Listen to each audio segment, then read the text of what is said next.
Boa tarde, meus amigos, boa tarde, minhas amigas. Nós estamos aqui na Sociedade de Estudos Espírita Francisco de Assis. Hoje é 8 de maio de 2025. Nesse horário das 17h20, 17h25, nós estudamos essa obra de Amélia Rodrigues, Luz do Mundo, psicografia de Divaldo Pereira Franco, pelo espírito de Amélia Rodrigues. Nós estamos estudando o capítulo 1, né?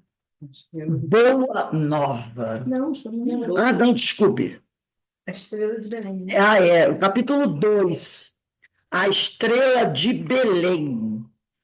E hoje nós vamos começar aqui nesse parágrafo que começa assim, ó, um mergulho que começou em Belém. Mas antes de iniciarmos, vamos pedir aqui, Ana Constantino, você pode fazer a nossa prece de abertura? Posso. Vamos levar o pensamento a Deus, nosso Pai, ao Mestre, pedir a bênção, a proteção e agradecer esse momento, essa oportunidade de estudo desse livro de Amélia Rodrigues, que possamos, Pai, estarmos com a mente aberta para receber esses ensinamentos, possamos refletir na nossa vida e colocar em prática esses ensinamentos e pedir a permissão para dar iniciado o estudo da tarde de hoje. Graças a Deus. Só um minutinho, gente. Nós vamos começar no capítulo 17. Parágrafo, capítulo 1. Parágrafo 17. Capítulo 2, A Estrela de Belém. Parágrafo 17. O mergulho que começou em Belém. Denise, a palavra está com você. Boa tarde a todos. Então, a gente vai dar uma lidinha no parágrafo 16, só para relembrar, tá? Vou ficar um pouquinho perto. Mesmo assim, quando contemplava com lágrimas as dores do porvir do mundo e via o homem imerso na fragilidade do corpo carnal, prometeu voltar através do Consolador, que seria o liame perene de união com ele até o fim dos tempos. Então, é na hora da crucificação de Jesus, né? Mesmo assim, nos últimos suspiros, ele ainda pediu, né, ao nosso Pai que nos perdoasse, não é mesmo? Então, o mergulho que começou em Belém, quer dizer, o mergulho na vida física, né, que Jesus fez, vamos lá. O mergulho que começou em Belém não terminou no Gólgota, nem desapareceu após a visão da Jerusalém libertada, que o vidente de Patmos preludiou. Quem é o vidente de Patmos? É João Evangelista, né? E João Evangelista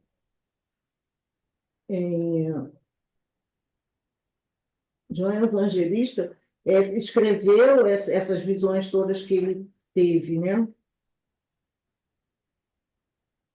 E em Jesus, o herói invencível, que na sua grandeza superou a astúcia de Cambises, rei dos persas, a violência de Alexandre Magno, da Macedônia, a audácia de Cipião, o africano, e a estratégia de Júlio César, o divino imperador, as armas foram a mansidão e o amor, a abnegação e a misericórdia, entretecendo com esses fios de luz a túnica nupcial do noivado em término com a humanidade de todos os tempos, pela qual espera, desde o princípio até o instante da boda sublime, para a reunião numa grande família em pleno reinado da paz.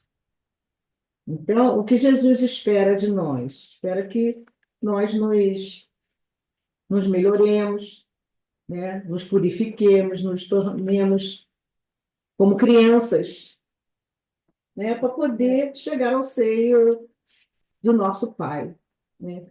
Para poder chegar a esse reino, esse reino de Deus, que é um reino diferente, né? Por que diferente, né? Porque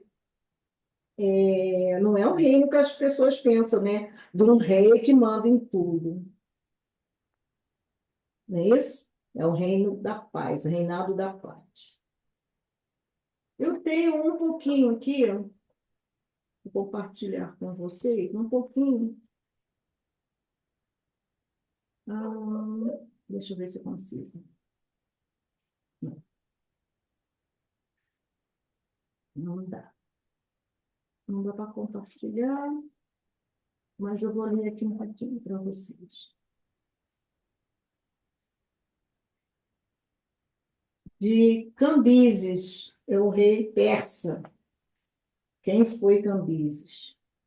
O rei dos persas. É só uma biografia rápida, tá? Ele governou entre 532 a.C. a 522 a.C. É considerado um dos principais reis do Império Persa. Ele era filho do fundador do Império Persa, Ciro II, o Grande.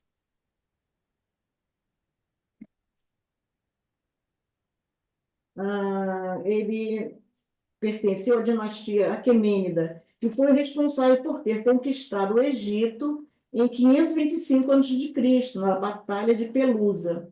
Após a conquista, ele destronou o faraó Psamético III. E após conquistar o Egito, tentou dominar a região da Núbia, que é a atual região do Sudão. Não é sul, não. Atual Sudão, na África. Porém, os soldados persas não conseguiram atravessar o grande deserto da Núbia. O governo de Cambises II no Egito foi marcado por controvérsias relacionadas à religião. E Heródoto relata que Cambises II cometeu atos de sacrilégio contra os templos e costumes egípcios. Então, após a sua morte, ele suicidou-se, o Império Persa foi assumido por seu irmão Esmérides. Então, Cambises foi um rei persa muito chegado às conquistas, à luta, às guerras, né? Ela fala também da violência de Alexandre Magno, Alexandre o Grande. Aí a gente vai falar um pouquinho do Alexandre o Grande, é só um pequeno resumo. Alexandre Magno, ou Alexandre o Grande, assumiu o reino da Macedônia após a morte do pai. Uma vez consolidado o poder dentro do mundo grego, marchou para conquistar o Oriente. Então, ele também foi um grande conquistador, né? Muito chegado também às guerras. Para tal, era necessário conquistar o Império Persa, localizado entre a Grécia e o Oriente Asiático.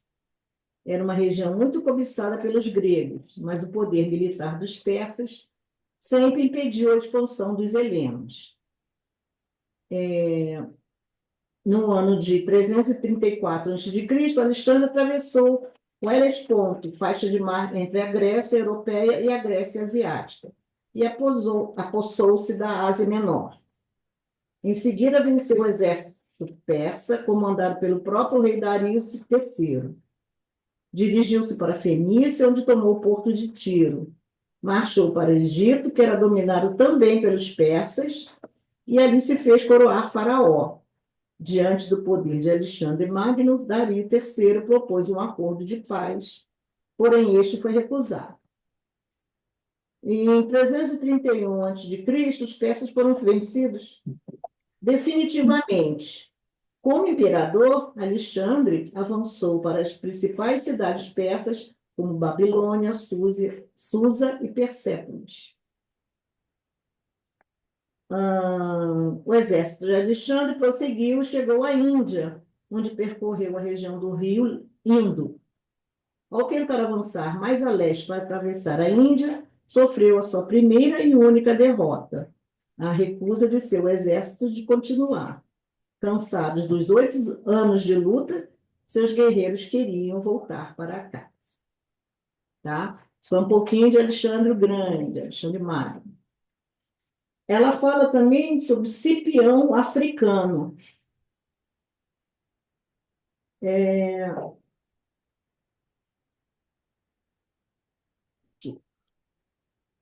Cipião africano foi um general, ele foi mais conhecido como general estadista e político romano da família dos Cipiões, da gente Cornélia da República Romana.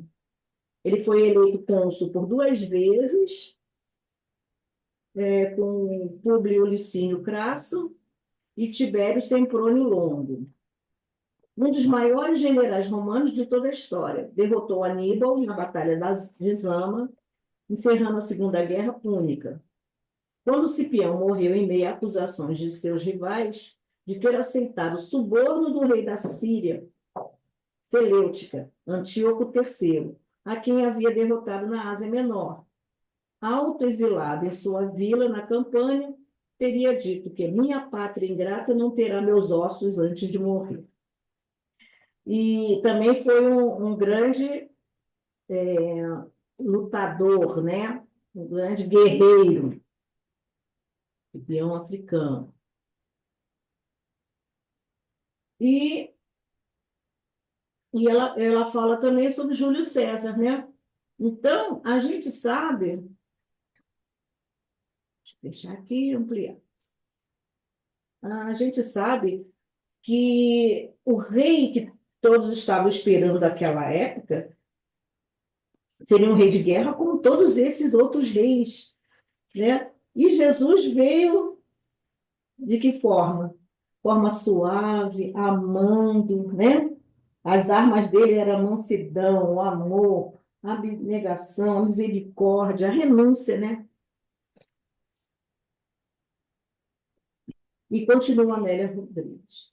A viagem fora longa para aquele casal, principalmente para aquela mulher grávida, durante 4 ou 5 dias, sacudida pelo trote da montaria. Sucederam-se abismos e montes, subidas e descidas, quase às portas da cidade santa, chegando por fim a Belém. E em pleno fastígio de Império Romano, indicado por uma estrela, anunciado pelos anjos, nasceu Jesus. Antes e desde então, a sua vida deverá ser examinada em espírito e verdade, para ser compreendida e penetrada pelos olhos imateriais, os únicos capazes de vislumbrar o seu reino. Então, de todo esse reino que ele falava, como eles esperavam um reino de guerreiro, né? Um rei guerreiro. Para conhecer, para ver esse reino, não era necessário os olhos físicos, não é isso? Era necessário os olhos do coração, que a gente pudesse ver e sentir esse Cristo.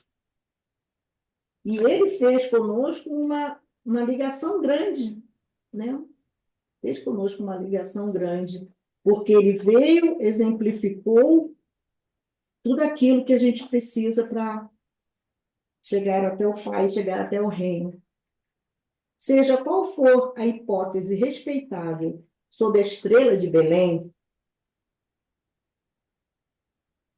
a união dos espíritos de luz que mantinham o intercâmbio entre as duas esferas formou um facho poderoso que indicava o lugar da tradição em que ele deveria começar o ministério entre os homens.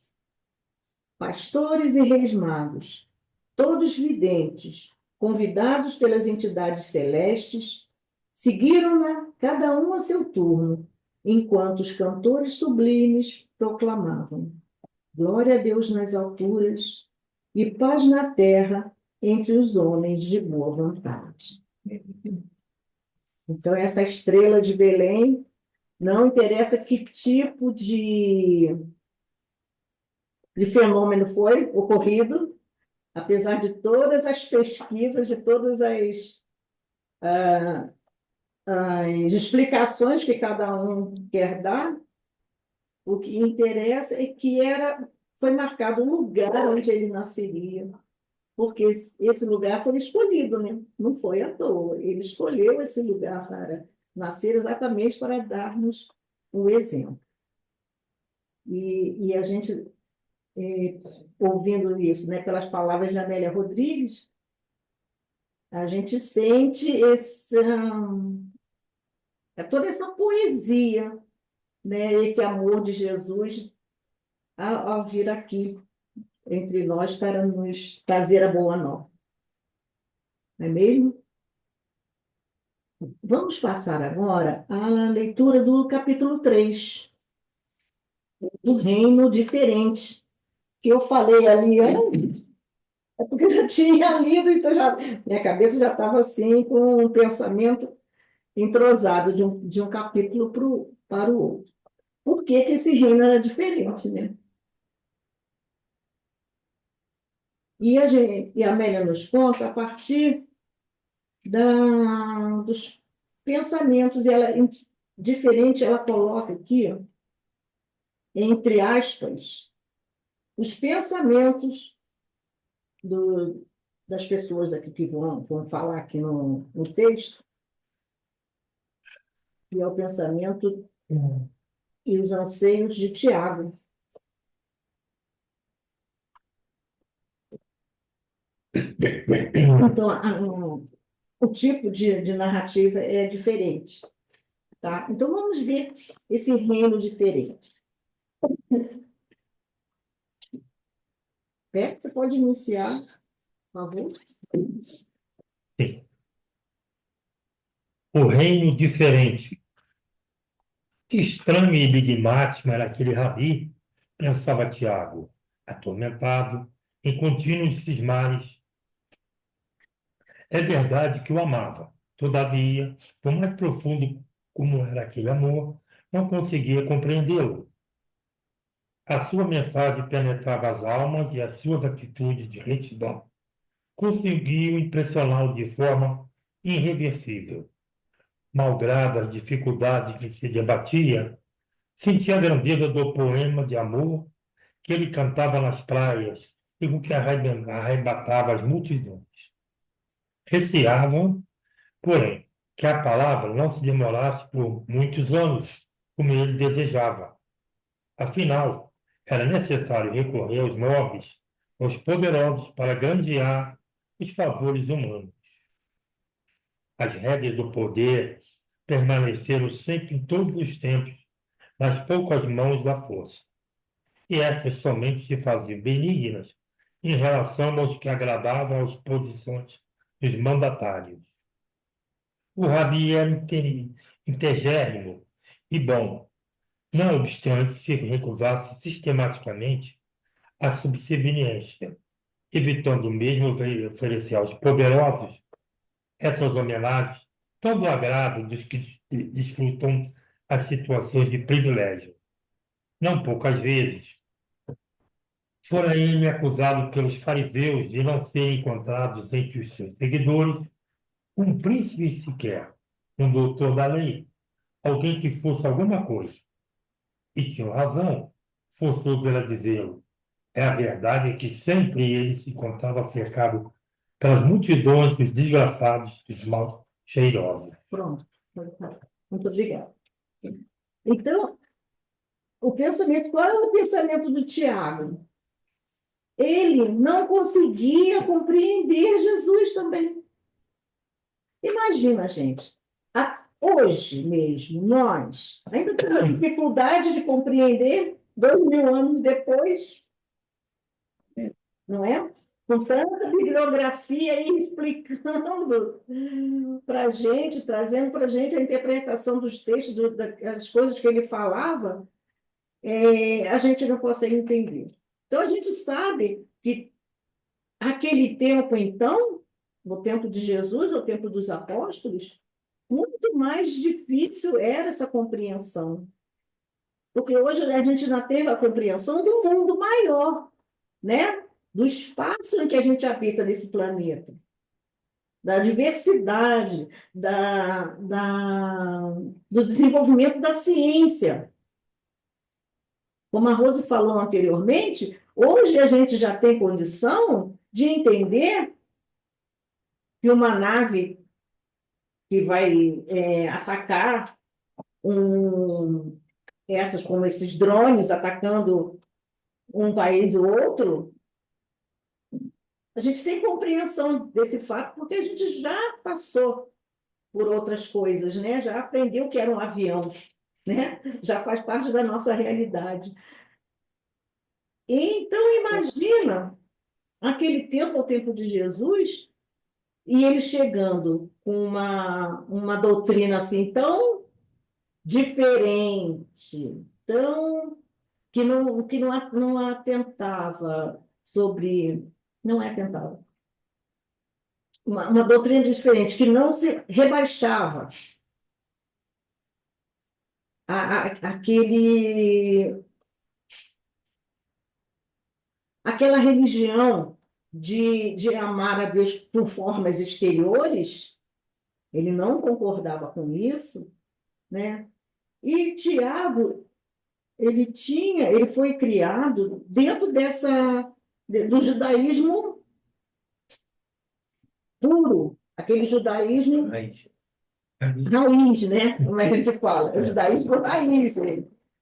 Então, ele estava muito acostumado a ter todas aquelas atitudes exteriores, e ele não conseguia também compreender por que Jesus lutava contra esses, por que Jesus gostava de ficar no meio dos infelizes. Isso para ele não. Porque ele, assim, tudo certo, tinha que ajudar o próximo. Isso ele concordava, claro, que ele estava seguindo Jesus por isso também. Mas ele não entendia porque Jesus rechaçava aqueles que poderiam, de alguma forma, ajudar a sustentar todos aqueles pobres, a cuidar dos doentes. Por que Jesus não tinha entre seus seguidores homens que ele fala assim, que fosse alguma coisa, quer dizer, né? Que tivesse algum poder no mundo? Não, que Jesus só andava no meio dos ladrões, das prostitutas, dos doentes, daqueles que eram mesmo relegados, né, do mundo. Carmen, você pode ler o segundo parágrafo, por favor? Nossa, era um desafio que eu vou te falar uma coisa. É uma coisa impressionante. Aí, como você ressaltou, né, falou desses poderosos aqui no capítulo passado. Então, como que aquele povo ia entender essa mensagem do Cristo, as armas do Cristo, que era a mansidão, que era a caridade, assim como fala no outro capítulo. Então, realmente, o que hoje, como você bem falou, hoje a gente já não entende tanto assim, né? Já é um desafio para nós, né? Imagine naquela época, aí eu fico pensando, por que Jesus não veio mais para perto, né? Mas para esses tempos, mas estava tudo certo, tinha que ser assim, né? Quem somos nós para questionar os planejamentos divinos, né? Mas, enfim, mas ela traz isso de uma beleza que é uma coisa, né? Indubitavelmente, considerava magoado no íntimo. Fazia-se mister assistir os sofredores, os enfermos, os carregados de problemas a fim de aliviá-los. Viver, todavia, exclusivamente envolvido pelos leprosos, escrofulosos, paralíticos, surdos, mudos, cegos, endemoninhados, não era atitude correta. Além disso, colimando as dificuldades em quase desacato às autoridades. Permitia-se o mestre a convivência com as meretrizes e os bandidos, os cobradores de impostos, sempre detestados, mantendo largas e cordiais tertúlias com eles, dividindo o pão, repartindo o peixe em repastos amigáveis e fraternos. Então, É uma coisa, é né? bem complicado, né? Essa É. Um compreensão. paradigma, né? Como se fala, é um grande paradigma, né? Jesus. E ela continua aqui. Não, aquela não era uma atitude própria, arrematava o discípulo zeloso, mas invigilante. Na terra, somos obrigados, considerava preocupado, a viver segundo os padrões tradicionais. Como remover os velhos óbices sem de sofrer as consequências? Que reino seria, então, o que a ele se referia e se propunha? Por acaso, algum paraíso de mendigos e desventurados? Não conseguia ele mesmo sopitar o desagrado ante as pústulas virulentas. Nauseava-o a visão cavernosa da lepra nos tecidos humanos gastos. Detestava os pecadores e, nesse particular, era severo. A lei deveria ser cumprida com toda a austeridade a que se reportava ao Torá, cada erro recebendo a necessária punição. Então, a visão dele era aquela visão mais severa mesmo, porque ele não conseguia compreender essa mansidão que Cristo tinha, né? Para os pecadores. E não conseguiu compreender que não havia justeza, né, dentro dos postulados deles lá, que a Torá era muito rígida. Para eles tinha de ser executado exatamente o que dizia ali. Porque, então, a mensagem do Cristo era uma mensagem muito inovadora, né? Muito progressista para ela. Aí ele continua assim, pensando, né? Diria o mestre, sim, na primeira oportunidade, quanto aos seus pensamentos, às suas conjecturas. O senhor está errado, não faleceu assim, não. Em clara manhã perfumada, enquanto jornadeavam entre Cafarnaum e Magdala, o discípulo interessado na fácil implantação do reino, né? Era fácil. Vai, acaba com tudo, pune todo mundo que está errado e pronto. Resolve o problema. Resolve o problema, né? O discípulo interessado na fácil implantação do reino de Deus entre os homens da terra resolveu, confabulando com um amigo divino, apresentar-lhe as suas dúvidas. Rabi falou algo constrangido. Faz algum tempo encontro-me angustiado por dolorosas interrogações. O celeste companheiro fitou com os olhos transparentes, penetrando-lhe a alma. Gente, imagina.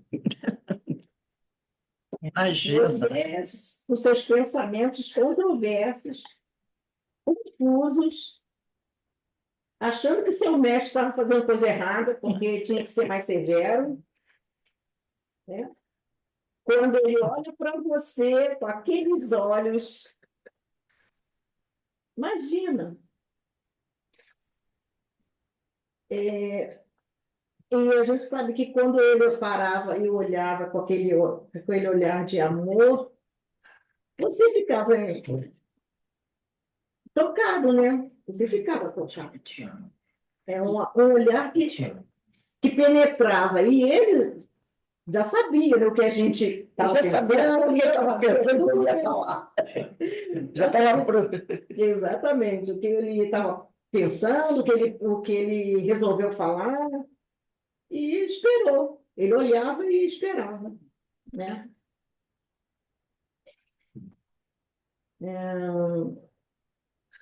O celeste companheiro fitou com os olhos transparentes, penetrando-lhe a alma. Ante aquele gesto carinhoso, nenhum segredo permanecia oculto, quedando-se silencioso, aguardando. Como sabes, prosseguiu o delicado, também eu anseio pelo momento da glorificação do nosso Pai entre os infelizes da terra. Ele já começou, né, de voz melosa, né? Todavia, creio que, cuidando apenas dessa gente que nos cerca, muito difícil será conseguir colimar os objetivos a que te reportas e que todos desejamos. Quem é essa gente que nos cerca? Os pobres, Então, ele achava que tinha que ser os cercado doentes, os miseráveis. maiores do mundo, Exatamente, né? maiores. Gente do nível dele, que ele achava que era o nível dele, né? Ai, ai.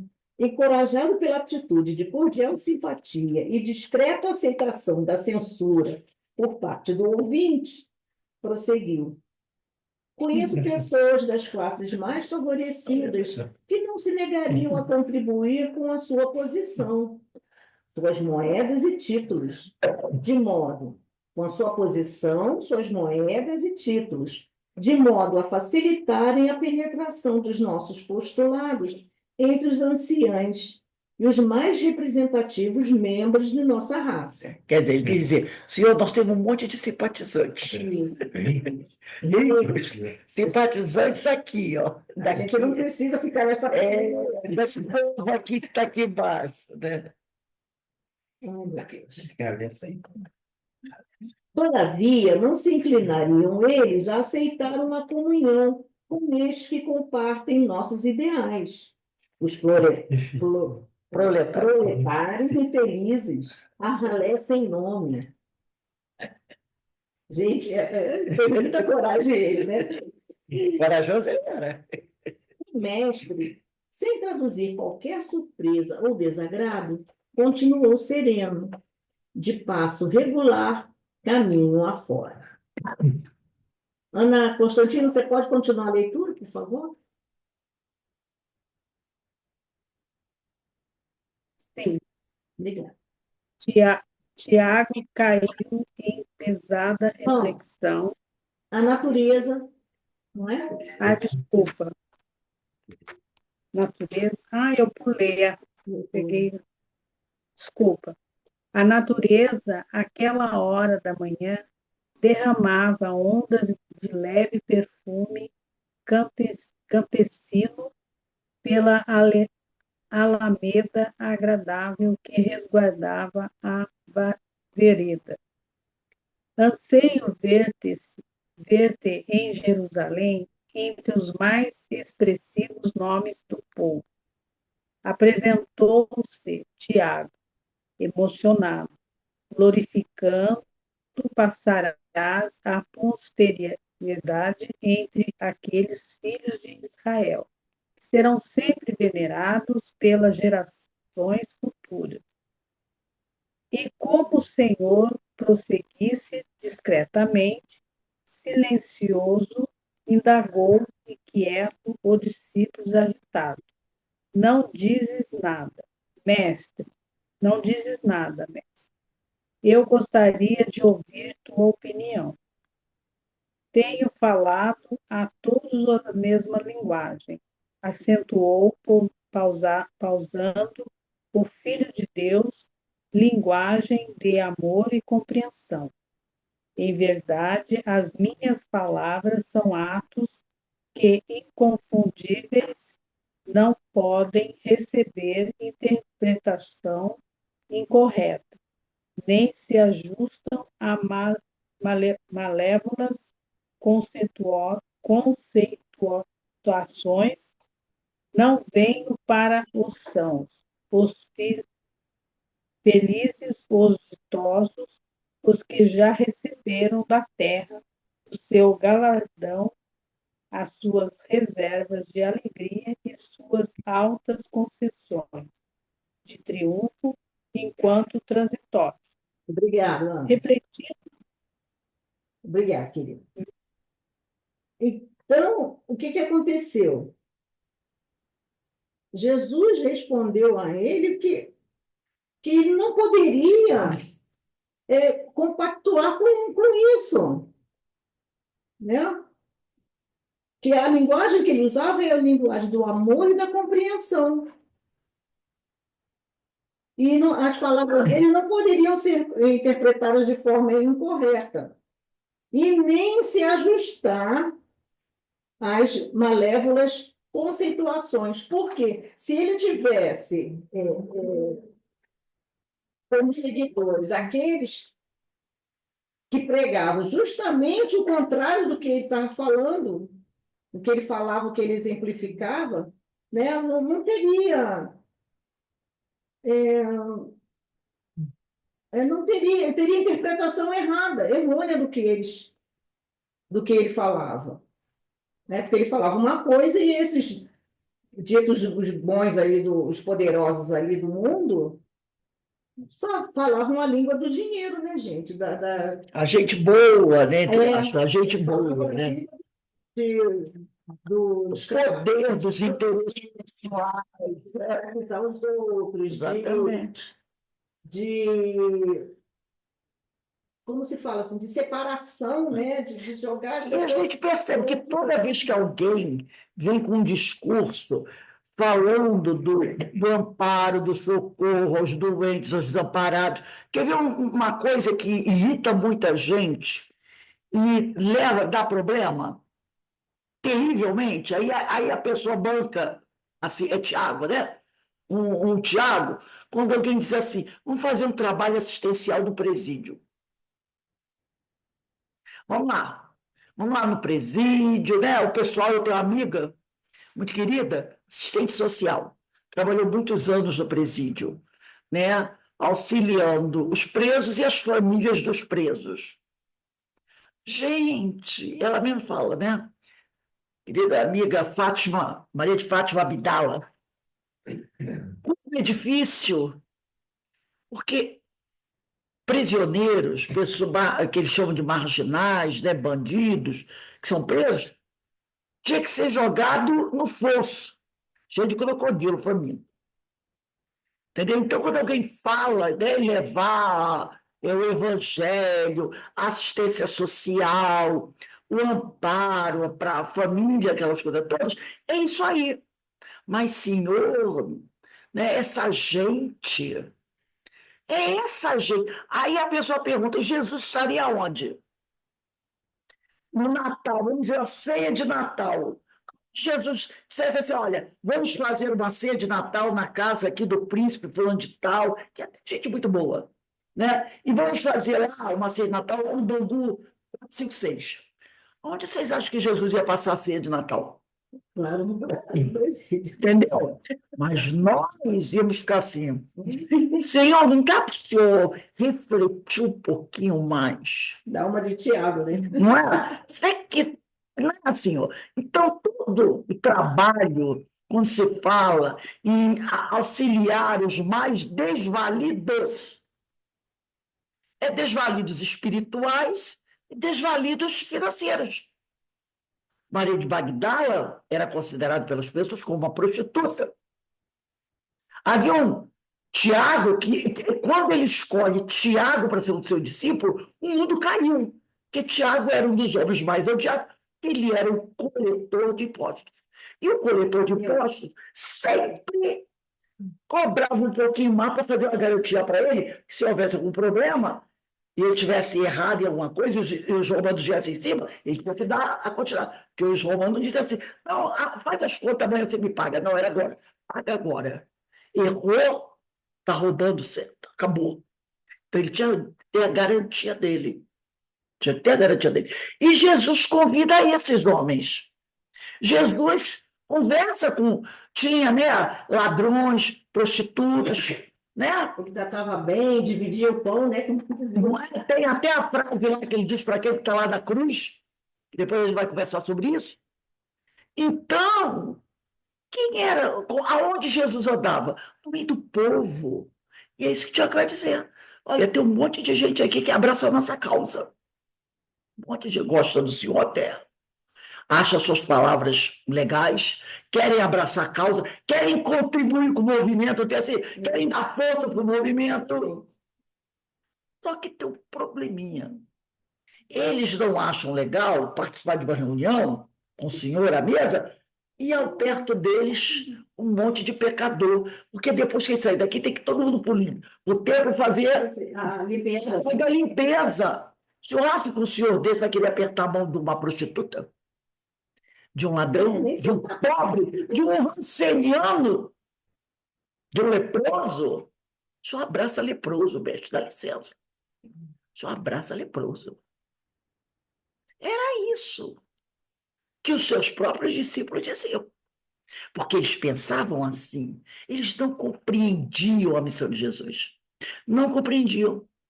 E às vezes eles tinham até certo medo de falar com Jesus, certo poder de falar com Jesus. Mas entre eles, nossa, como eles falavam, e ficavam ali, trocando. Às vezes um era mais ameno, mas o outro. Não, fica difícil, né?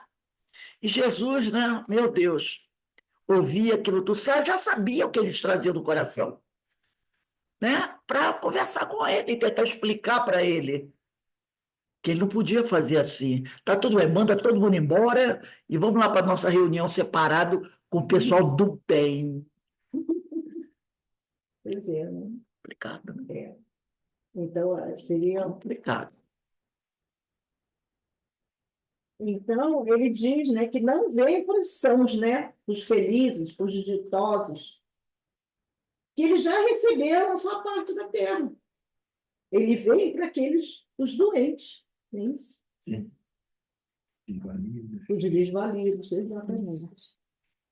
Garantindo no conteúdo das palavras do discípulo, aduziu compassivo. Tens toda a razão em ambicionar os êxitos que passam ligeiros, e podes afervorar-te a sua conquista, marchando ao lado dos que se glorificam e dominam. És livre de minha parte, isso é muito, olha só. Olha o livre-arbítrio aí, Jesus dizendo que tem o És livre-arbítrio. livre de minha parte para avançares pela rota que desejares. Aqueles, porém, que amam a meu Pai e me servem, falarão ao lado dos atormentados, dos enfermos e desventurados, pois para que estes eu vim. Eu sou o médico das almas e tenho os braços abertos para todas as dores. O meu coração é fonte de reconforto para os que sofrem, e o reino a que me refiro não possui balizas na terra. Nem pode ser compreendido dentro das diretrizes do tradicional humano. Alicerça-se sobre dores extenuantes e, possivelmente, nos holocaustos de muitas vidas. Cimentar-se-á no sacrifício dos que amam e que nada possuindo, não receiam perder o que não têm. Aqui. É. Então, o que ele podia fazer, né? Ouvir e refletir. A gente vai parar aqui. Eu estou numerando os parágrafos parágrafo. aqui, só para. Gente, olha, Esse no meu é o 18º que vai começar. vamos. Deixa eu ver que eu estou numerando aqui. Vejam só uma coisa. Esse texto de Jesus aqui é atualíssimo. É atualíssimo, gente. Não é o que acontece hoje. É o que acontece hoje. Entendeu? As Eu pessoas. estava aqui pensando no padre Lancelot, Ah, né? o povo não foi para a cruz. Estava pensando nisso. O que quiseram botar ele na cadeia. O meu é 20. Então, Não. Peraí. Depois eu tenho que ver aqui. É 18 ou 19 mesmo. Por pouco tentaram colocar o padre Lancelotti na cadeia. Acusaram ele, se eu não me engano, até de abusos. De abusos, né? Coisas assim gravíssimas. Acho que é corrupção, Um negócio assim. E tem uma outra coisa aí também, né? Tentaram colocar ele na justiça, abusos por corrupção, tudo por quê? Porque ele fez a escolha De andar no meio. pelos mais pobres. Criticou aquele cara que botou um monte de pedra debaixo do viaduto, porque o morador de rua dormia ali, né? É 18 mesmo. Paramos no parágrafo 18, vamos para o 19 semana que vem. Então, né, aí o pessoal mandou lá da prefeitura, acho que foi em São Paulo, colocar um monte de pedra, chumbar pedras debaixo do viaduto, porque lá debaixo do viaduto é onde o pessoal deitava. Então, botando aquelas pedras, a pessoa não pode deitar. Gente, que imaginação dessa criatura. Eu nunca pensei nisso. Você, né? Vamos botar um monte de dormente aqui debaixo do viaduto? O pessoal não dormir aqui debaixo do viaduto, não se proteger da chuva debaixo do viaduto. Que mente mirabolante essa que pensou isso. Né? Que mirabolância dessa mente. E aí o padre Lancelotti criticou. Então, inventaram um monte de coisa, né? Fake news, tentaram processá-lo na justiça. Por quê? Porque ele está simplesmente fazendo o que Jesus mandou fazer. E aí? Aí os Tiagos da Silva, né? Os Tiagos da modernidade, indicando, mas senhor, que isso? Olha a sujeira que fica no viaduto, olha o mau cheiro que fica no viaduto, não é? Bota esse pessoal para lá, manda, né? Joga em algum lugar. Há uns anos atrás, na época, né? Meu pai que contava muito essa história. Tinha uma vereadora aqui no Rio de Janeiro, até já morreu. Eu, na realidade, ela era meio folclórica. Oi? Não vou dizer o nome, não. Então, diz que no governo dela, mas diz que foi ela, parece que denunciou. O que aconteceu? Isso é da década de 50, 60. Eles pegavam os moradores de rua, veja que coisa, pegavam os moradores de rua à noite, davam uma pancada nos caras, o cara desmaiava. Até hoje dizem que isso não aconteceu. Não aconteceu. Mas né, quando começa a correr de boca em boca, já viu, né? Botavam dentro de um saco e jogavam no Rio Guandu. Era mangue, né? Sei lá. Sei que era Rio Guandu, era um rio mesmo. E, não, Rio Guandu, que meu pai falava. Jogavam lá. Aí um dia pegaram uma velha, uma senhora já bem idosa, só que ela nadava pra caramba. E ela tinha uma faca. Botaram ela do saco, jogar no rio. Ela, com uma faca que ela tinha, ela conseguiu rasgar o saco e ela nadava muito bem. E ela saiu e botou a boca no mundo. Aí foi tal de preso para lá, preso para cá, né? Essas coisas que a gente nem sabe o que acontece hoje em dia, né?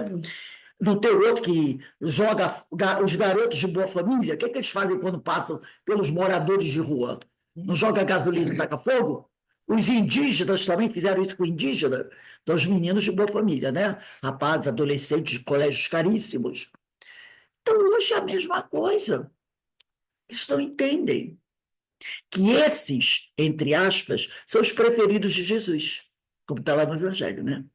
São os preferidos de Jesus. Porque ele disse o quê? Eu não vim para os sãos. Eu sou. Aqui mesmo, né, no capítulo anterior, né? Acho que é no anterior. É nesse mesmo. Eu sou médico das almas. Né? Só que essas almas, eu sou médico das almas doentes. Porque quem precisa de médico são os doentes. Então, o pessoal, médico das almas. Mas esqueceu que tem uma palavra, né, entre parênteses aí que não foi escrita. Doente. Então, esses são os preferidos de Jesus. Aqueles que realmente a maioria da população se o nariz quando vê. É esse que Jesus gosta. E aí nós temos uma Madre Teresa de Calcutá, o irmão Dulce, o padre Lancelotti e muitos outros que entendem o que Jesus queria e vão ao encontro desses. Outros ainda não conseguem. Aí são os Tiagos, que nesse momento é ignorante, quer dizer, não conhece ainda. Agora, depois, né, do Pentecostes, né, que Jesus morre, ele vai ser um desses que vai amparar e socorrer, e vai morrer por eles. E vai morrer por eles. Quer dizer, a visão dele vai ser outra, né? Agora, realmente, né? Imagina Jesus, o Espírito puro, ouvir daquele homem, né? Falar assim, contar aquelas coisas e imaginar, né? Meu Deus. E ele fala, se né? você quiser acompanhar, Ele diz, você tem o livre-arbítrio, meu filho. Faça o que for da tua vontade. Eu vou continuar aqui na minha jornada. Né? Então, a gente parou aqui no próxima aula, dia 15, vai ser o parágrafo 19. Silenciou, fitando a estrada que serpenteava na direção da cidade à distância. Porque, frente a tudo isso, só podia silenciar, né? Realmente, né? E nós não estamos muito longe disso, não, né, gente? Infelizmente, nós falamos aí, ó, tá aí. Como é difícil, né? Como ainda é difícil para a gente, né? A gente vê esse tipo de coisa. E entender que são eles os, entre aspas, é claro, preferidos de Jesus. São aqueles a quem Jesus vem, porque são os mais infelizes. Os mais infelizes, né? Eu acho assim, não só esses pobres doentes, mas também os outros também Sim, são os doentes da mente, os doentes das escolhas. exatamente. Esses eu acho que são até piores, porque Exatamente. os É outros, a complicado. gente sabe, pela trajetória evolutiva, estão passando um pedaço aí, né? Difícil, né? Mas e os outros que têm esse tipo de Exatamente. pensamento, que põe pedra debaixo do viaduto, que joga no rio? Meu Deus do Esses céu! aí são Acabou, né? temos um Esses moral, né? são. Gente, Enfermidade moral. exatamente. Vamos encerrando agora, faltando 10 minutinhos só, a gente ainda tem que converter essa gravação. Agradecer a Deus por tudo isso, né? Que nós estamos recebendo, e essa luz que está sendo jogada nos nossos olhos, né? Para que a gente veja a verdade e compreenda aquilo que nós ainda não conseguimos compreender em 2025, né? Porque é aquele detalhe, né? Nós ainda não conseguimos compreender muita coisa do que eu já vi dizer. Daqui a pouco a gente vai receber aqui o nosso companheiro Oswaldo Francisco, que vai conversar com a gente sobre escândalo. Se a vossa mão não é motivo de escândalo, cortai. Aí, falamos de um escândalo agora. Que o Senhor nos abençoe e nos fortaleça, graças a Deus.